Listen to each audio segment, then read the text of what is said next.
Hello and welcome back to the Pet and McCoy Sports Show presented by Prospect Apparel. Today we are joined by a guest I've wanted to have on this show for so long, Hurricane Shane Burgos. How you doing, my man? What's up, man? Thanks for the intro. Appreciate it. Of course, man. Looking back at your UFC tenure, you were a fan favorite. I think you still are, even with the PFL, right? What did you make of your UFC tenure? You gave us so many memories, so many great things. Anything to say? Oh man, it was a dream come true. I mean, as corny as cliche as it sounds, like I was that kid that was watching it on TV, like that's what I want to do.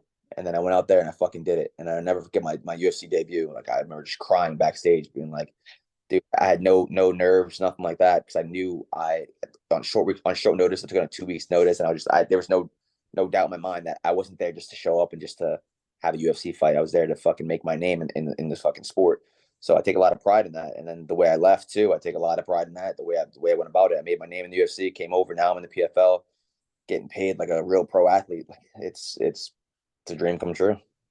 So you mentioned the pay, and I saw an interview. I know you were supposed to fight Marlon Moraes last November. That didn't go through, but you said you were going to make a quote stupid amount of money.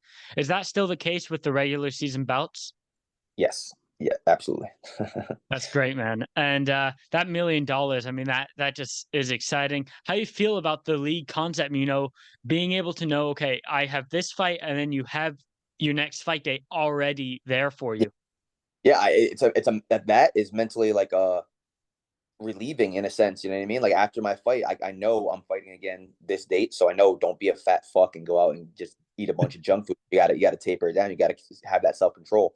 But on the other hand, it does make it hard. It's grueling. It's not. This is not up for everybody. I mean, that's like the quote going into this season. This is not for everyone, and I think that this kind of format separates the mentally weak from the mentally strong. And I'm excited for the challenge. When it comes to the training camps, I've heard some fighters say like you can't really prepare for one fighter because you're in camp to camp. So are you just preparing for more of the season, or have you specifically tailored your training camp to Olivier Aubin Mercier? No, this one is like I'm not worried about the next one. I'm focused solely on this dude. I mean, he's a lefty, he's a grappler. I'm focused on a lefty that's a grappler. And I mean, that's I'm solely focused on him. Who's next? I don't care. I will worry about that when we get to that.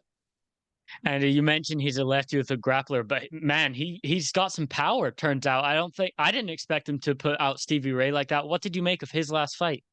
Yeah, man, I was there front row and I got to watch it live, so that was cool. I got to assess it and to watch. And everyone that was before I made the announcement that I was going to 55. But I at that point I already had it in the back of my mind like this is gonna be my weight class. So to watch that live, it was I was rooting for Stevie. I like the guy. He's a nice guy. I really like him. But to see him win by knockout, I was like, oh, all right, got some knockout power. So you got to respect it. I mean, but my boxing coach always says even a monkey can get lucky. So to think that the dude can't punch just because he's a grappler is stupid. He's got two arms, two legs, and he got little gloves. You know what I mean? Anybody can get hit. Anybody can crack it at this level too. And you mentioned being front row. Did you ask for the OAM matchup, or was it just the one that was presented to you? It was just the one that was presented to me. But looking back at it, some people were like, "What the hell? Why off the bat?" And I'm like, "Why not off the bat, man? I'm fresh. I'm ready to go. Like, give me the guy that won the fucking belt. I'm looking at it like this is my title fight." And is that more exciting to be able to fight last year's champion and you kind of take almost like taking his belt, or is it more nervous energy more than excited energy? Yeah, no nervous energy at all. I mean, I don't. I handle nerves really well. I think. I don't really get too nervous much at all. If anything, this excites me. It's the guy that won the whole fucking season. You know what I mean? You know he's good. To win the season, you got to be good. You have to be. There's no ifs, ands, and buts about it. So the guy is good. He's a champion. I'm looking at it that way. I'm not looking at this as he's the former champion or the previous season champion. He is the champion. So Yeah. that's looking at it, giving him all the respect in the world when it comes to this training camp. I trained my ass off for this one. So yeah, I'm looking at it like this is a title fight. And the new weight class, I want to ask you because I asked Marlon Moraes this last week on the media day, with the new weight. Does it allow you more freedom with the training Yeah, camp, to solely focus on the fighter, not cutting down weight? dude, I literally just had this conversation with one of my coaches, my strength and conditioning coach. Like it's Friday. I'm fighting next Friday. This is my last like hard day, and the way I feel is like I can't even dude, I wouldn't even be doing this interview right now at 45. I'd like, oh, it's 45. I'm fighting in 7 days. Like, no, no interviews. I'm done. I don't have energy for interviews, like let alone the fucking workout that I just killed this morning, and then another one that my strength conditioning coach that just killed me again. So I'm like, it's like a weight off my shoulders, like literally and figuratively, like to just be able to focus on performance solely. Like everything happens for a reason, but I do wonder, like, what if I did this earlier in my career? Not too much earlier, but my last couple weight cuts at 45 just been fucking brutal, man. Like the last couple weeks, I'm just focused solely on the scale and not performance at all. I'm just focused on getting through training to make that weight. So to take that off my plate and just worry about performance is fucking huge. And what's your weight out right now? We're about 6 days out from the weigh-ins. It's good. It's good. Can you say the number maybe, or you I can't is say that the a number. secret? I'm just not gonna say the number. Maybe I'll tell you off the record. It's between me and the coaches. All right, man. We'll we'll move on, but I want to talk more about this OAM matchup. It's a fun matchup. I talked to OAM. He is excited about it. Where do you see your advantages lying in this fight? Because he's kind of showing a more well-rounded game in his last few fights. Yeah, no, he's been looking good in his last couple fights. He's on a 6-fight win streak. Yeah, he's been looking good. I'd see the advantages. I think it's pretty clear cut where everyone thinks I see them at least, right? I think I see my advantages on the feet. I think he sees his advantage on the ground, and it's going to come down to the takedown defense. And I'm very hard to take down, very hard to keep down. So I do pride myself in that. So I think it's going to be a fucking banger. I really do. And I don't think he's going to be just clinging to my ankles the whole time. Like a lot of people are like, he's just going to be trying to take me down. I don't think so. I think that knockout gave him some confidence. And look at his other fights. Like he dropped Hernandez, right? Like so he's got some power. He's got a good left hand. Got a good kick. So I think he's going to try to stay on the feet for a little bit, especially since he probably assumes I'm expecting him to shoot on me. He's going to try to set it up with some strikes. So I expect him to be on the feet a little bit, and then him try to take me down eventually. And for this training camp, who have your main training partners been, and how actively do you watch film, or do you let your coaches do that for you? I let my coaches do that for me, but we watched a couple fights, and I don't like to sit there all day and watch fights. I mean, I Yeah. watch a couple in there, recent fights. Not gonna pull out fights from years ago. It doesn't really make sense. But yeah, I focus more so on what I'm gonna do more so than what my opponent does good. You know what I mean? Like that's why I like to focus on is myself, because I've been in that position predicament where I focus, oh, this guy, watch out for this, watch out for this, watch out for this, and you focus too much on what he's going to do, takes away completely from your game. I don't remember what the first part of your question was. The training partners for this camp. Oh, I've had a bunch of different ones, a bunch of southpaws for this one. I trained a lot with boxers in the city, and then another boxer that's been coming in and helping me from Poland. Real good boxer, Kamil Badernick, I think his name is. He's fighting next week.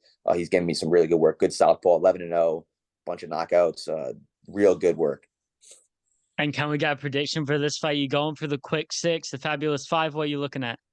Oh, dude, every fight, no matter if it's in the UFC, the PFL, my backyard, I'm going for the quick six. I mean, I'm literally trying to get in and get the fuck out as quick as possible. So that's always the game plan. But my prediction is a win by any means necessary. And with the point system, does that make you even more motivated? With the UFC, you can win a decision. You're still going to move up the rankings if you're having a rankings fight. Now you have to get these points to get into the playoffs. No, I get it, but that's in the back of my mind. Once the fight starts, I'm not thinking about points. I'm just thinking about the fight. That's all I'm thinking about. Fuck the points. Obviously, like you said, the quick six, everybody wants it anyways. So it's like, to say that you're not gunning for it, you're bugging. Everybody's gunning for it, right? So I don't have to put emphasis on that. Yeah, man. And do you have an ideal like a guy in this division you'd like to face next? Obviously, I know you have the tough opponent, but Clay Collard, I interviewed him yesterday. He said he'd love to have that fight with you after his fight. How would that fight go down with Clay Collard? Because he is a beast as well.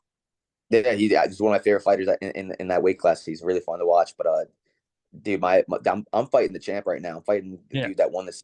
Not focused on anyone else but this dude right here. I got to take this guy out, and then we'll worry about the next guy after that. So my division's stacked, though. You look at the entire 155 division; it is fucking stacked. And you get guys like or casuals that are like, "Oh, there's nobody, no big names." Look at their fights. Look at these guys. These guys are not fucking Joe Schmoes. These guys could be in the UFC. Any of them could be in the UFC. It's not. All 10 of the fighters can be in the UFC. They're all UFC caliber fighters. They just don't have the name recognition. So, but for me to go in there thinking like, oh, this is gonna be a walk in the park or some shit like that because they don't have the name. Who the fuck am I to like? I'm not that naive. I'm not that egotistical that I'll approach that like this. I'm approaching this like these guys are the best in the world, and that's how I'm looking at it. So again, sole focus is on OAM. He's the fucking champ, and I'm fighting him on April 14th. I saw on social media with Dan Hardy getting his new role at the PFL. He said something about the gloves being different from the UFC. Have you experienced that? Have you tried on the new gloves yet? Yeah, I have tried on the new gloves. I don't. I mean, unless they're newer this season. I had the ones from last season. I don't know if they've made any changes I to think that. Dan Hardy said something about the fingers like being more curved Yes, in that slightly. that must be even more new, and I haven't seen that yet. All right. Well, I also saw Gilbert Burns before his Yeah, fight. He just said that he's noticed a change in them. I guess they're debuting that this week. yeah, I saw that for the UFC. Yeah, I saw that as well. So I mean, we'll see. I'm all for that. Yeah, man, I love it. And your brother is a very good fighter himself. Want to know, he was supposed to fight recently. He had to pull out. But is it fun having him in the gym? Being able to work with your own brother. It's Yeah, like when you were kids and messing around. Now you actually get to do it for money, right? yeah. It's fucking awesome. It really is. Like he's a huge help. Like it sucks. He was supposed to fight last week. He ended up getting hurt pretty bad. Not terrible. No, I don't think he'll need surgery or anything like that. But he won't be fighting trial till the end of summer. So that fucking blows. I mean, especially since he hasn't fought in a while. But the dude he's got a high fight IQ. The kid can wrestle. He can punch. He can grapple. He can kick. He can do everything. And he's been training since he was 5 years old. Funny part is like me and him are 10 years apart. Like so, I never really was able to train with him growing up because I was always so much bigger, so much older than him. But now I'm 32. He's 21. He's gonna be 22 soon. Like now I'm like, oh shit, I can actually go with him. I can straight with him. Like so, he's a phenomenal body. And it's a good mind to have around too. Love it, man. And this next part of my show, it's quick. I call it quick fire. Some things are quick, some things are not. Some to do with your personal life, some to do with fighting. Cool. All right, man. What's your favorite movie? Ooh, favorite movie. That's a tough one right off the bat. I love Black Hawk Down is a phenomenal movie. Another random movie that I love was Coach Carter. I thought that was a really Mm, good movie. yeah, that was really good. Yeah. That movie. Uh, I think I'll stick with those two right off the bat.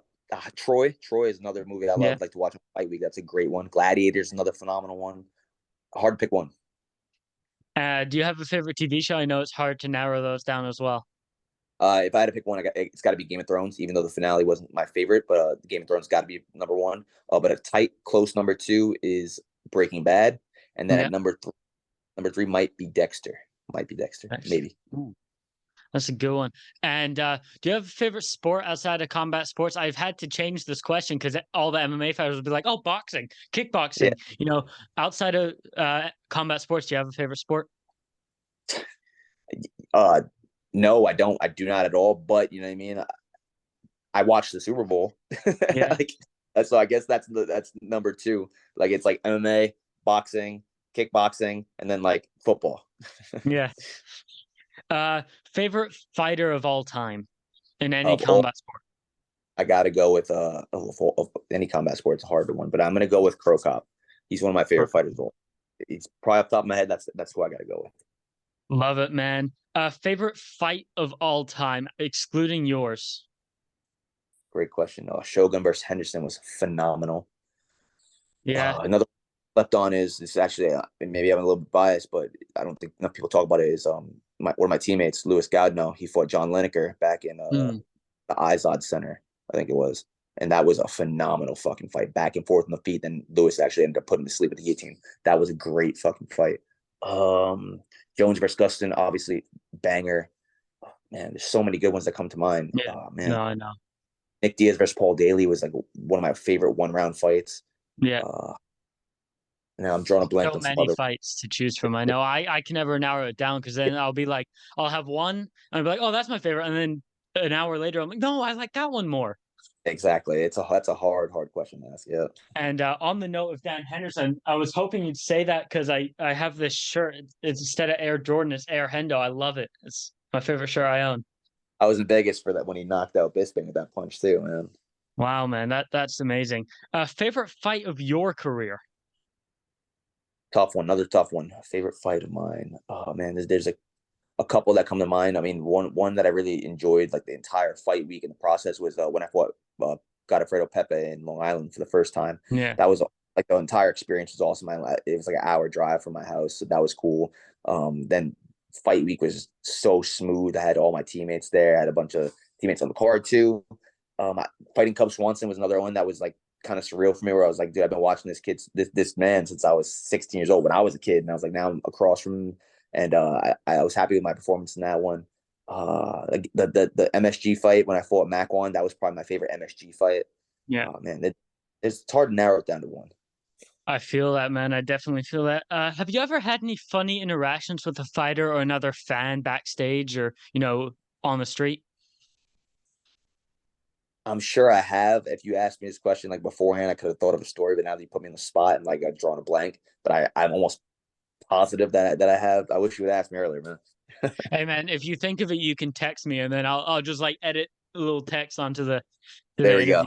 interview. Uh, I don't know if you're a big video game guy, but do you have a favorite video game? I just got a PS5 for my birthday. My wife got me a Oh PS. man, happy birthday then. Thank you. I'm big into Call of Duty, but it's hard to do it when I'm in fight camp. I mean, I know some people like rely on that, but when you have kids and a wife, it's hard to just sit back and play video games all day. So once the fight's over, I'll be able to break on the PS5. I mean, it's already broken out, it's dusted off, and it's brand new. But I only played it a couple times, so I'm excited to get back into Call of Duty with my friends after this fight. And do you have any interesting hobbies, that most people wouldn't expect you to have? That's funny. I was literally just talking about this earlier today. I don't have any other hobbies besides training. Like I don't. There's nothing else. Honestly, after a fight, like, oh, what are you gonna do? You're gonna do this, that, and like, I like to travel.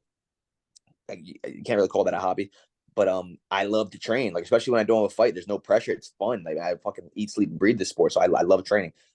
If I had to say hobby, I would say trying new food. I fucking love food. I'm a big foodie. I eat the most random shit after a fight that I get most random cravings that I'm like, let me go try this now, try that now. Like I remember after my last fight, I tried Indian food for the first official time. My dad brought me to an Indian spot, and I was like, dude, this is way better than I expected. I was like, holy shit. So that I guess that would be my hobby, is trying different foods. I'm always like, man, these fighters really balloon up. And then I realize, like, I look at my own diet, I'm like, why haven't I blown up like that? You know? Well, when you're so restricted on what you can and can't eat, once you have a little bit of leeway, yeah, that's why you blow up, is because we don't know how to control it. There's so many fighters that develop eating disorders by binge eating because of how little and how strict we have to be with our diets, that once we're like able to let loose, it's like we don't know when to stop. And I've been there before, man, especially at 45. Like I would eat until like I'm not a puker at all, but I'll be physically, I can't get out of the bed. I'm so fucking full. So I've been there too many times to count. I think Sean O'Malley said it on Joe Rogan. He said, like, to prevent himself from getting like an eating disorder, as you said, like he just never allowed himself. Once he started training, he just never allowed himself really. He lets himself have the cheeseburger after his fight, and then he's back on his diet. He's on his diet year round. Then he must be able to keep his diet relatively low, or must not care for food as much as the rest of us do. I don't know how he does it. Respect, props, but yeah, I'm 55 now, so I don't have to worry about it too much. And you mentioned traveling before. What's your favorite place you've traveled to? So I love Las Vegas. I really fucking love Las Vegas. Which is just funny that I'm fighting there next week and I'm going on Sunday. So it's funny, but this is strictly a business trip. And actually, I got an Airbnb off the strip, like away from the fighter hotel, because as much as I love Las Vegas, I'm not looking at this like it's a vacation. I'm looking at this like this is business. I'm getting off the strip. I'm getting away from all that shit. So Las Vegas is probably one of my top two or three. But I'd say I love Miami. I love bringing my kids to Disney. That's awesome too. New Orleans, I got a lot of family from New Orleans. I've been there a couple times. New Orleans is a fun city. I went to Sacramento last year to help Josh Emmett train for the Cater fight. That was a beautiful, beautiful city too. So yeah, I love traveling, man. I would love to be able to do more stuff like that, but I got another kid, so it's a little harder. Have you traveled outside the U.S. as well, like to Europe or anywhere like that? I fought in Canada. I fought in Ottawa. That was the first. And then I had my honeymoon in St. Lucia back years ago at this point. But other than that, I haven't really been out of the country. Hey man, Thailand is on my. if you ever want to come to Germany, hit me up. I live here, and I'm down to show you everything about it. You're German? No, I'm American, but I've lived here for 12 years in Germany. I live near Frankfurt, so How it's old are just you? I'm 18. Just turned Yeah, 18 in December. that's crazy. All right, man. I honestly, I'm not gonna lie. Germany was never on the bucket list or anything like that. But maybe you can send me some food posts or something and get Oh, dude. I think you'll have to wait until the PFL season's over because you might balloon up because of some of this food that we have here. I'll be Yeah. honest. Yeah, I've never been a big germ. Like I'm not like a big bratwurst or whatever guy. So I'm like Yeah. never really a hit list. But shit, maybe you can sell me on it. I'll be sending you some pictures for sure. Last question on this. We mentioned traveling. Do you have a dream vacation spot that you haven't been to yet? I got a couple. I got a couple for sure. Thailand. Thailand is 100%. I don't even care what part of Thailand. Like Phuket, most likely because that's where all the gyms are. And everything, but it looks absolutely breathtaking, beautiful. Mykonos, Greece looks awesome. That's definitely on there. Italy, like what man doesn't want to see the Colosseum? That's definitely on there. I want to go to Rome. I also want to go to Rio really bad. I want to see Rio. That's been on my bucket list since I was like 15 years old. And my wife and my kids really want to go to the Maldives, so that's a little more pricey. But yeah, definitely want to hit that up one day. No, and Bali, Thanks. Bali. Thank you so much for being on the show, man. If you want to shout out your social media, sponsors, training partners, family, anything, here's your platform. Shout out to my family, my friends, everybody, all the guys that support me. I appreciate all the fans out there. Shout out to Redcon One, Celsius. Appreciate you guys too on my team Tiger Shulmans, and you, man. Thank you for having me on. No worries, man. Thank you so much for being here, and good luck on April 14th. I appreciate it, man. Thank you. Yes, guys, have you wanted to train with a world-class UFC fight team? Not just any team, my team. All for the price of a coffee? Now you can. At Prospect Academy, we're not just doing tutorials with my boxing coach, jiu-jitsu coach, strength conditioning coach, yoga, sports physio, you name it, we've got it. We're also doing giveaways, competitions, exclusive discount codes, and many more perks of being a member. Join now at Prospect Academy.